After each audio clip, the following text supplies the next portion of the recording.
আসসালামু আলাইকুম। কণ্ঠটা নিশ্চয়ই আপনাদের কাছে চেনা চেনা লাগে। এই বিষয়টা আজকে এইভাবে আনতে চাইনি। এটা আনার কারণ হচ্ছে ওর কিছু ছোট লোকই গতকালকে সে একটা পোস্ট করেছে, ওই তার ফেসবুকে গিয়ে পোস্টটা পড়ে আসলে তারপরে দেখবেন। সে হলো নবাব সিরাজউদ্দৌলার উত্তরসূরি, তার বংশেরই লোক। তার বাপের বিশাল জমিদারি আছে। হ্যাঁ, ওর বাপ থাকতে হইলো বাউফলে, সেই কালাইয়া থেকে তারপরে ওইখানে থাকতে পারেনি, চলে গেছে আপনার একদম চরের মধ্যে। ওই আছে না আপনার খাস জমি, সেই খাস জমিতে সেখানেই বড় হয়েছে, সেখানেই থাকে, সেখানেই তার বাড়ি। এখন সে শ্বশুর বাড়িতে টাকা পয়সা দিয়া টিয়া বিকাশে টাকা টুকা দিয়ে ঘরটর করেছে। আর কোথায় কি করেছে, কাতারের ব্যবসা, দুবাইতে ব্যবসা, ভাইদেরকে রেন্টে কারের ব্যবসা করে দিয়েছে, কালিয়া করে তার রেন্টে কারের অফিস আছে, বিশাল এলাই কারবার। তো সে এখন বিশাল আকারের মানে পয়সাওয়ালা এক বাপের বেটা।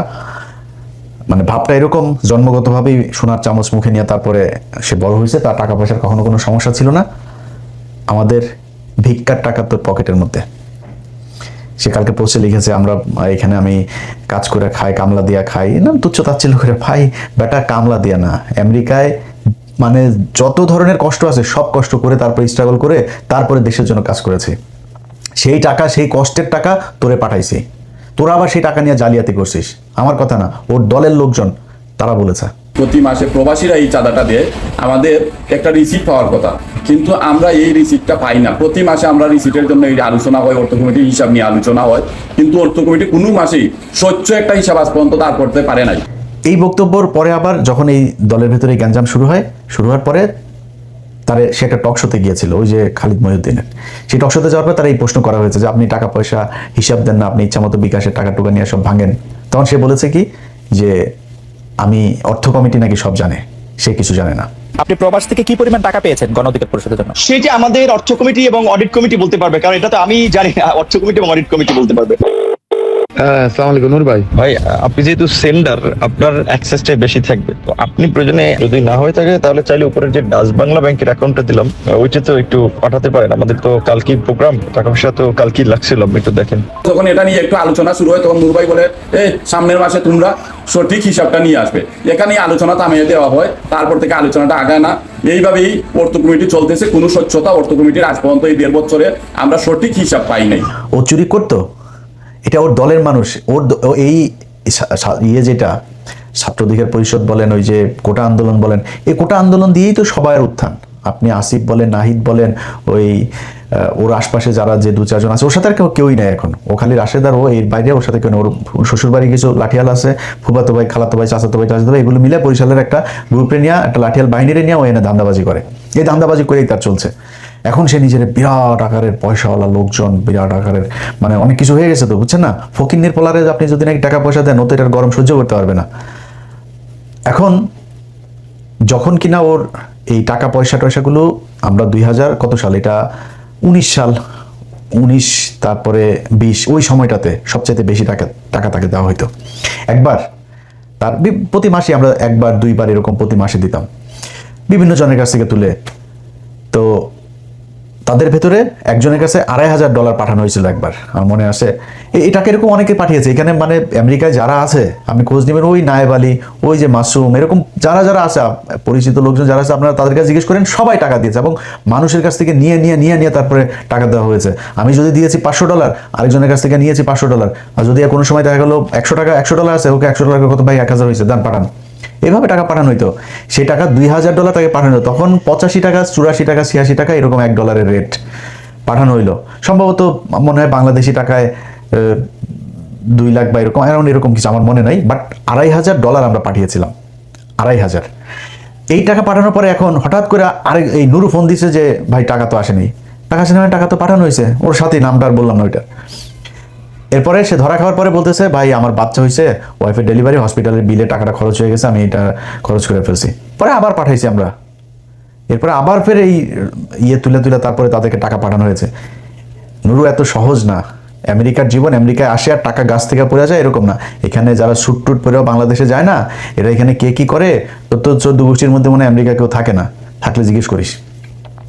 ফকিন্নির বাচ্চা, তুই যে ভাব মারিস এখন, তোর যদি টাকা পয়সা সারা জীবনে যদি তুই বাংলাদেশের সালমান এফ রহমান হোস, তা আমরা বুঝবো তুই যে ফকিন্নির পোলা, তোর বাপ চরে থাকতো, তোরা এই কালায়া থেকে যায়, তারপরে তোর থাকার ঘর ছিল না, সেখানে কালায়া থেকে থাকতে, এটা আমরা জানি। এটা তুই কি ঠিক করতে করতে পারবি? এই কথাগুলো আজকে আনতে চাই নেই। ওর ইদানিং দেখবেন চলাফেরা, ওর পাঞ্জাবি মানে নতুন নতুন পাঞ্জাবি, তারপরে হাঁটার যে ধরন, হাঁটার ভাবটা দেখলে আপনি বুঝবেন যে ফকিনীর পোলাদের টাকা পয়সা হইলে কি হয়, এটা এরে দেখে ভালো করে বুঝবেন। তো তার মূল কাজটা যেটা, সেটা হচ্ছে এখন যেটা হয়েছে, সে মূলত একটা ভাব ধরতে চাচ্ছে, একটা সুশীল একটা ভাব ধরতে চাচ্ছে। মাঝে মাঝে দেখবেন মবের বিরুদ্ধে কথা বলে, মব হচ্ছে এই সে এরকম কথাবার্তা বলতে দেখতেন না? অথচ ওর এই যে কিছু ওর এই বাউফল, তারপর কি বলে কালায়ামালা এইসবের কয়েক জায়গার গলা চিপার কিছু পোলাপানে নিয়ে ও এখানে ঢাকা শহরে মাস্তানি করেছে। এই 5 তারিখের বহুত মানুষের, আওয়ামী লীগের লোকজনের ব্যবসা প্রতিষ্ঠান, বাড়ি ঘর, এগুলো তো কালকে পোস্ট করেছে, আমি করেছি। ও যে কাজগুলি ও করে, এই কাজগুলো আমার উপর দিয়ে চালিয়েছে। তুই নুরু শোন, তোর একটা কথা বলি, তোর কোনো বাপের যদি কোনোদিন জানতে পারিস যে ইলিয়াস কোনো ব্যবসা প্রতিষ্ঠানে কোনো কারোর কাছে যায়, তারপরে চাঁদাবাজি করছে, কারোরে তদবির করে করছে, বেটা বদলি করা তো পরের কথা, তদবির করছে কিনা তুই এটা খোঁজ নিয়ে যায়, কারোর কোনদিন করছে কিনা। যদি একটা দেখাইতে পারিস, নিজের জুতা দিয়ে নিজের গালে লাগাবো। তুই তোর মতো মনে করিস তুই সবাই রে, সে এগুলো কালকে পোস্টে লিখেছে। প্রথম 5 তারিখের পর আন্তর্জাতিক অপরাধ ট্রাইব্যুনালের চিফ প্রসিকিউটর তাজুল ভাই এখন তো আপনারা সবাই পাবেন খুব সহজে। তাজুল ভাইরে জিজ্ঞেস করেন, তাজুল ভাই ফোন করলো, ইলিয়াস এই বেয়াদব কয়েকটা উচ্ছৃঙ্খল পোলাপান নিয়ে এসে তারপরে এরকম বলতে, সে আমারে বলতেছে 1 মিনিটও চেয়ারে বসতে দিবে না, কারণ কি তার লোক ওইখানে নিয়োগ দিতে হবে প্রসিকিউটর হিসাবে তাজুল ভাই অফিসে। তাজুল বলছে না, এটা তো আপনার কথা মতো হবে না, সরকারের এটা নিবে, পদক্ষেপ নেবে, সেটা সরকারের ব্যাপার, এটা আপনার ব্যাপার না। তাজুল ভাই স্টেট কার্ড কথা বলে আইছে। তাজুল ভাই এই অপমান সহ্য উনি আমার ফোন দিয়েছে, তাজুল ভাই বলছে ইলিয়াস এই ব্যাপার কি বল। তা আমি জাস্ট খালি পোজ দিলাম, বলছি নুরু তোরে 2 মিনিট সময় দিলাম, 2 মিনিটের মধ্যে ওইখান থেকে বের হয়ে আসবে, মাস্তানি সব জায়গায় করবি না। তাজুল ভাই আমি ভীষণ পছন্দ করি। সাথে সাথে রাশেদ ফোন দিয়েছে, বলি ভাই আপনি এই পোস্টটা ভাই ডিলিট করেন, আমরা ভাই এখান থেকে চলে যাচ্ছি। সরে আসছে। আচ্ছা, স্বাস্থ্য মন্ত্রণালয়ের একজন স্বাস্থ্যমন্ত্রী একজন ব্যক্তিগত সহকারী ছিল। সেই ছেলেটা একজন জুলাই যোদ্ধা, তার হাত দিয়ে বহু জুলাই এই যুদ্ধে আহত বহু মানুষকে সে এই সুস্থ করেছে।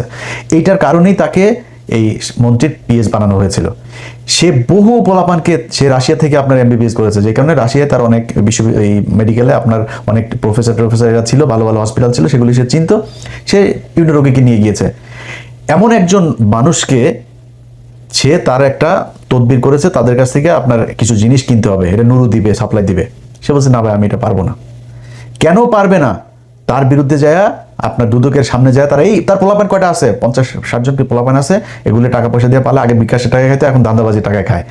তো এখন হয়তো সংখ্যা আরো বাড়বে। দুদকের সামনে যায় এক দফা এক দাবি নিয়ে বসে, ওই ওনারে পিএসসি করতে হবে। দুদকের যায় সেখানে ফাইল করছে, সেখানে মব সৃষ্টি করে সেই ছেলের বিরুদ্ধে তারপরে করা হয়েছে। সেই পিএস আমার ফোন দিল, ভাই এই ব্যাপার। আমি সাথে সাথে এটা খোঁজ নিলাম, নিয়ে দেখলাম যে ছেলে খুব ভালো। সে বাইরে তখন দুদকে সে যখন করেছে আপনার কমপ্লেন করেছে, সে তখন রাশিয়াতে। এই নুরু বলেছে দুদককে যে সে রাশিয়া পালিয়ে চলে গিয়েছে। অথচ নুরু তখন একজন রোগী, খুব সিরিয়াস একজন রোগী, আপনাদের মনে আছে যে যার ওই যে মুখ দিয়ে আপনার এই নাকটাকে এগুলো সব যে একদম হয়ে গিয়েছিল আর কি, বিকৃত হয়ে গিয়েছিল। সেই ছেলেকে সে ওইখানে ট্রিটমেন্ট নিয়ে দিতে গিয়েছে। সেই ছেলেরও বক্তব্য আমাকে পাঠিয়েছে, শোনেন আপনারা। আমি সেগুনচন্দ্র ভগবান এমনিতে সবাইকে দাদা নমস্কার ও রসি ভাগবতদের আসসালামু আলাইকুম। এই জুলাই আন্দোলনে শুরু হওয়া 5 আগস্টে সফল আহতদের নিয়ে যে ডাক্তার কাজ করেছেন, এই ডাক্তার হচ্ছেন স্বাস্থ্য উপদেষ্টা ধরনের ব্যক্তিগত কর্মকর্তা ডাক্তার মাহমুদুল হাসান। তিনি এডমিনিস্ট্রেশন দায়িত্বে রাশিয়া আমার ছাত্র দিয়েছিলেন উন্নত চিকিৎসার জন্য। তো আমি এখন শুনতে চাচ্ছি ওনার নামে অনেক মিথ্যা ভূগোল চড়াচ্ছেন, উনি নাকি কোটি কোটি টাকা রাশিয়া সাক্ষাৎ করেছেন। আরও শুনতে চেয়েছি উনি নাকি বাংলাদেশে আসবেন না। তো আমি তো দেখছি এখন উনি বাংলাদেশে আছেন। কিছু কিছু শুদ্ধভাবে লোক আছেন যারা মিথ্যা অপবাদ করাচ্ছেন। আমি তাই এসবের সঙ্গে এখন দেখতে বলতে চাই যে তারা যেন একজন মানুষকে কাটি থেকে বরখাস্ত করা দেয়, যেন থেকে ঠিকত কিছু নিয়ে কাটি। কারণ এই বিষয়টি কিছু করলাম, কারণ এটা আমাদের দেশের জন্য খুবই দুঃখজনক। এমনকি আসাম নামের ভাই অনেক ভালো মানুষ, তিনি আমার সাথে ছিলেন প্রায় 1.5 মাসের মতো। সেখানে আমি দেখেছি উনি অনেক ভালো মানুষ। আচ্ছা, এরপরে হলো তার এলাকার আপনার কালাইয়া, সেখানে আপনার গলাচিপায়, সেখানে আপনার করছে। গলাচিপাতে ওইখানকার ইউএনও ছিল, সেই ইউএনওর কাছ থেকে 72 লক্ষ টাকা একদম 5 তারিখের পরপরই 72 লাখ টাকা খেয়ে দিছে। সেই খাওয়ার আবার একটা কঠিন কৌশল করে তারপরে সে খাইছে। ওই লোক আওয়ামী লীগের লোক, তারা বলছে তো আপনারা আমি রাখবো, আমি কি পাবো? তখন সে একটা সিস্টেম করছে যে নুরুকে সংবর্ধনা দিবে। এই সংবর্ধনার কথা বলে 72 লাখ টাকা খরচ করছে একটা সংবর্ধনার পিছনে। এটা সেই ইউএনওর সেই ইয়ের মধ্যে এখনো পর্যন্ত আছে। অতএব সেইখানে যখন 72 টাকা খরচ করতে হলে তো একটা হিসাব খরচটা দেখাইতে হবে। প্যান্ডেল করছে, বিশাল এক প্যান্ডেল, এই যে প্যান্ডেল আপনারা দেখতেছেন, এইটা লোকজন নাই, খালি জায়গা। নুরু যায় থাকবে, এক রাত থাকবে, এক রাতের জন্য একটা এসি কেনা হয়েছে। সেই এসি রুমের মধ্যে নুরু থাকতো। নুরুর বাপ তো হইল গিয়া জমিদার, নুরু জীবনে তো এসি ছাড়া ঘুমায়নি। নুরুর জন্য এসি কিনতে হয়েছে এক রাতের জন্য। এই এসি মিসি কিনা আমার কাছে ওই পুরো এই কাগজ আছে, এই যে তালিকা দেখছেন, এই বিভিন্ন নামে দেখায় টোটাল প্রায় 73 লাখ টাকা সে এখান থেকে উঠাইছে। এই টাকাটা পুরা নুরু মেরে দিছে।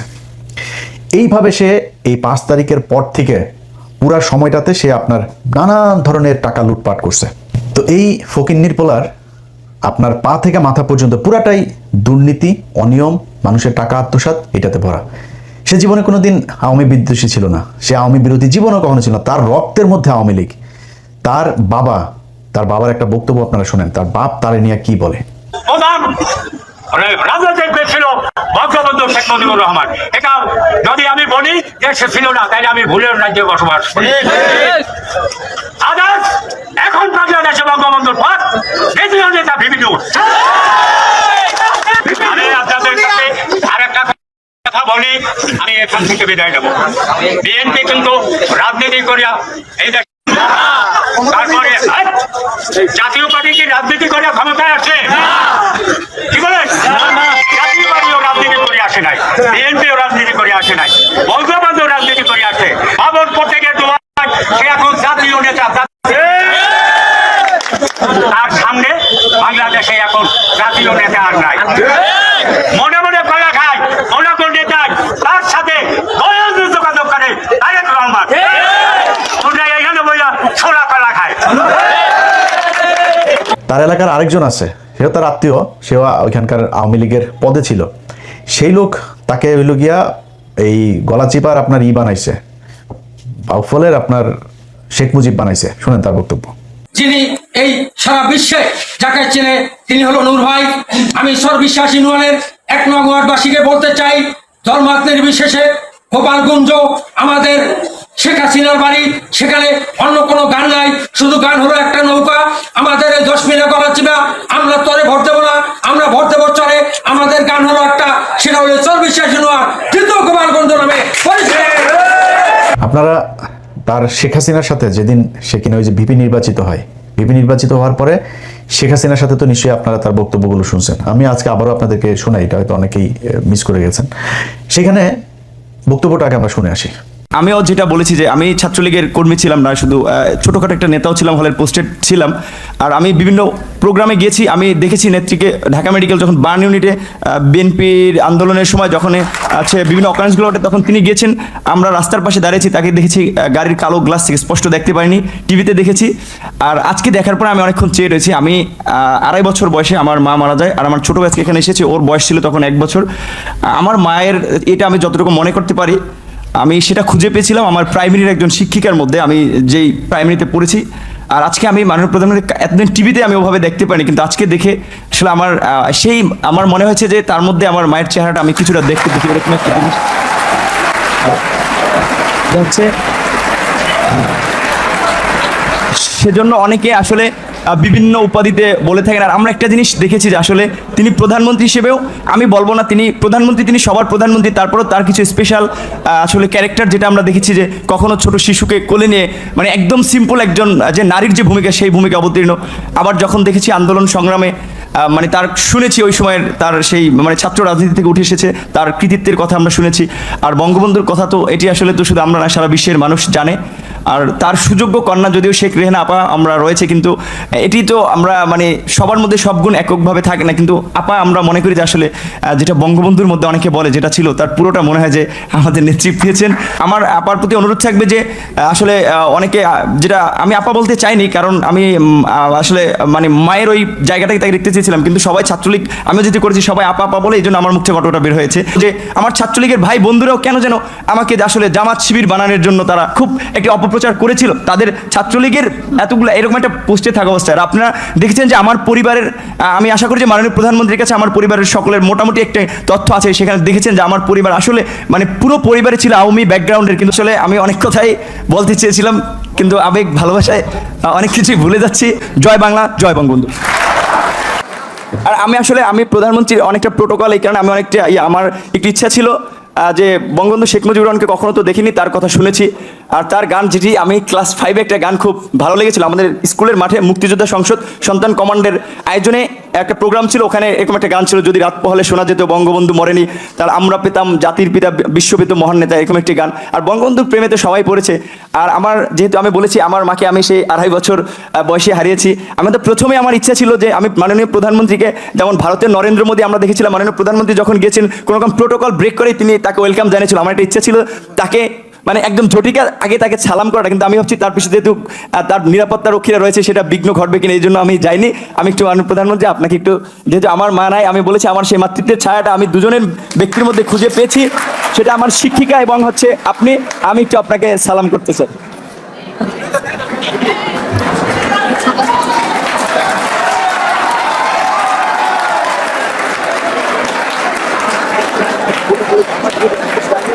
দেখেন, তাকে এই কোটা আন্দোলনের পোলাপান, এটা তো সে একা করে নাই, এই আন্দোলন যারা করছে তাদের ভিতরে অন্য যারা ছিল, ওই দিন যখন সে শেখ হাসিনার ওই প্রোগ্রামে যায় সবাইকে নিয়ে গেছে এক গাড়িতে, আর তাকে নিয়ে গেছে আবার আরেক গাড়িতে, এটা প্রমাণও আছে। ছাত্রলীগ নেতারা ঢাকা বিশ্ববিদ্যালয়ের বাসে করে গণভবনে গেলেও পিপি নুরুল হক ও সমাজসেবা সম্পাদক আক্তার হোসেন যান আলাদা গাড়িতে। এই আলাদা গাড়িতে নেওয়ার কারণ হচ্ছে তারে শেখ হাসিনা ওই দিনই তাকে পারচেজ করে, সে ওই দিন তার কাছে বিক্রি হয়ে যায়, এবং যেই কারণে যারা তার সাথে এতদিন আন্দোলন করছিল তারা আবার ঢাকা বিশ্ববিদ্যালয়ে পরের দিন সংবাদ সম্মেলন করে এটার অভিযোগ করে। কিন্তু আমরা মনে করি তিনি যে বক্তব্য পূর্বে দিয়েছেন এবং গতকাল যে বক্তব্য দিয়েছেন এটি এক ধরনের মানে টোটাল আন্দোলন স্পিরিটের জন্য ক্ষতিকর বলে আমরা মনে করি। যে আন্দোলনটা যে গতিতে যাচ্ছিল এবং তার মুখের দিকে সারা দেশে ঢাকা বিশ্ববিদ্যালয়ের ছাত্র সমাজ তাকিয়েছিল, এটি ঢাকা বিশ্ববিদ্যালয়ের ছাত্র সমাজকে যথেষ্টভাবে হতাশ করেছে বলে আমরা মনে করি। তার সাথে গতকাল তিনি গণভবনে বক্তব্য দেওয়ার পরে তার সাথে আমরা এখনো মিটিংয়ে বসতে পারিনি। তার সাথে আমরা বারবার যোগাযোগ করার চেষ্টা করেছি যে আপনি যে বক্তব্যটা দিয়েছেন এই বক্তব্য কি আপনি নিজে স্বীকার করে দিচ্ছেন, তার মানে আপনি কি চান না যে আন্দোলনটা চলুক কি চলুক না। তিনি এখনো আমাদের সামনে এটি স্পষ্ট করেননি। যেহেতু তিনি স্পষ্ট করেননি, আমরা মিডিয়ার মধ্য দিয়ে যে বক্তব্য গণভবনে প্রধান বক্তব্য যেটি পেয়েছি এটি যথেষ্ট সাংঘর্ষিক। এখন তিনি যদি এই বক্তব্যকে ধরে রাখেন তো নিশ্চয়ই সেটা ছাত্রদের যে স্পিড সেটার সাথে প্রতারণাপূর্ণ। তিনি যেটি বলেছেন যে এই একটা নির্বাচন করতে গেলে কিছু ছোটখাটো ত্রুটিপূর্ণ থাকে, আমরা প্রত্যাশা করি আগামীবার যে নির্বাচনটি হবে সেই নির্বাচনটি যথেষ্ট সুষ্ঠু হবে। আমরা মনে করি এই নির্বাচনটি তিনি যে বক্তব্য প্রদান করেছেন আর এই বক্তব্যটা যথেষ্ট সাংঘর্ষিক। আমরা প্রত্যাশা করেছিলাম তিনি যে গণভবনে গিয়েছেন তিনি হয়তো গিয়ে এই যে পুনর্নির্বাচনের দাবিটি তিনি হয়তো ওখানেও তুলে ধরবেন, ওইটা দৃঢ়ভাবে পুনর্ব্যক্ত করবেন, কিন্তু তিনি সেটা না করবার মধ্য দিয়ে এক ধরনের ভাই যেটা বললেন যে এক ধরনের এইটা ছাত্রদের যে স্পিডের সঙ্গে এক ধরনের দ্বিচারিতা করেছে।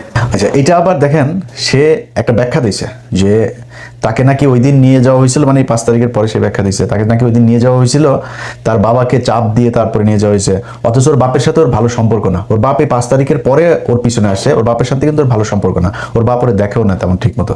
ওর ওই যে নানি বাড়িটারই আরও কিছু আত্মীয় স্বজন আছে তারা ওরে দেখে, ওর বাপ আরেক জায়গায় বিয়ে করে ওর বাপ তার মতো থাকে, ওর বাপের সাথে ওর সম্পর্ক ভালো না, অথচ তার বাপের নাকি চাপ দিয়ে তাকে নাকি ইয়ে করছে। অথচ তার যে বক্তব্য আপনারা শুনলেন, আপনার কি মনে হয় যে কোনোদিন কোনো মানুষকে চাপ দিয়ে এত স্বতঃস্ফূর্তভাবে তোরা চাপ দিয়ে নাই অনুষ্ঠানে নিয়ে যাইতে পারে? আপনাকে আমার মায়ের মতো লাগে, আপনার পায়ে ধরে মাপ চাইছে, আপনারা দেখছেন না, পায়ে ধরে সালাম করছে সে, অথচ সে বলে আরেকটা। আমার কাছে ফোন আসলো তৎকালীন প্রধানমন্ত্রীর কার্যালয়ের থেকে যে ডাকসুর সমস্ত প্যানেলকে তিনি চায়ের আমন্ত্রণ জানিয়েছে। যাওয়ার সিদ্ধান্ত নেওয়ার আগেই তখন আমার বাবাকে এই পটুয়াখালী থেকে ঢাকায় নিয়ে আসা হয় এবং নিয়ে এসে তাকেও কিছুটা আসলে যে আতঙ্কিত করা হয়, যার ছেলে যদি না যায় আপনার ছেলেকে মেরে ফেলতে পারে। যে দেখেন খালেদা জিয়ার মতো একজন বিশাল মাপের নেত্রী তাকে জেলে নিয়েছে, বিএনপির নেতাকর্মীরা কি আন্দোলন করে তাকে বের করতে পেরেছে? সে যদি না যায় এটার জন্য তার পরিণতি কিন্তু চরম আসলে খারাপ হতে পারে। তো এখন আমার মা নেই, তো আমার বাবা আসলে এক প্রকারে আমার বলা চলে যে খুব ক্ষমা চাওয়ার মতো, যে বাবা আমি তো তোদেরকে মানুষ করেছি, আমি তোদের কাছে কিছু চাই নাই বলি নাই, তোরা বিশ্ববিদ্যালয়ে পড়স, আমি তোর একটা অনুরোধ করি যে যেহেতু প্রধানমন্ত্রীর পক্ষ থেকে দাওয়াত করা হয়েছে গণভবনে যাও। উনি স্বাভাবিকভাবেই যে একজন মায়ের জাতি, তো ওনাকে তুমি সেভাবেই সম্মান করবা। আমার বাবাই আমাদেরকে তখন মায়ের আদর বাবার আদর দুটো দিয়ে বড় করেছে। তখন আসলে আমি খুব একটা দায়বদ্ধতার মধ্যে পড়ে যাই যে আমার বাবার কথা বা বাবার একটা আকুতি বা আমি নিজে যে ক্যারেক্টারের বলা চলে সেটা আমার বাবার অনুরোধের কারণে। আচ্ছা দেখেন, সে যে কথাটা বলেছে এই কথাটা সত্যি না, তার বাবাকে ধরে তারপরে চাপ দিয়ে তাকে তারপর করেছে, এই কথাটা সত্যি না। কিন্তু একটা জিনিস সবার মাথায় প্রশ্ন আসতে পারে যে নুরু তো হাসিনার বিরুদ্ধে আন্দোলন করেছে, অনেকবার মার খেয়েছে, বহুবার, যতবার মার খাইছে ওর লুঙ্গি খুলে যদি নাকি ওর পশম গুনেন অতগুলি পশম নেই, যতবার পিটানিও গেছে, ও জীবনে বহুত পিটানি খাইছে। তো এই পিটানি খাওয়ার অভ্যাসটা তার আছে, কিন্তু উদ্দেশ্য তার একটা ছিল, সেগুলো তার বড় হইতে হবে, মানে পয়সা পাতি হইতে হবে, ক্ষমতা আসতে হবে, এরকম একটা তার এইটা ভয়ঙ্কর রকমের ছিল তার ভেতরে। যে কারণে সে কিন্তু হলের পোস্টেড নেতা, সে ছাত্রলীগ করতো, আওয়ামী লীগ করতো, বাট ওইখানে যে ভাত পায় নাই, এখন তারা আলাদা সংগঠন করে তার নেতৃত্বে আসতে হবে, সে কারণে সে এটা করেছে। এই দেশের জন্য না, এই মানুষের জন্য কোনো কিছু না, সে তার নিজের জন্য করেছে। এবং তার পা থেকে মাথা পর্যন্ত পুরাটা দুর্নীতি এবং অনিয়ম এগুলো দিয়ে ভরা।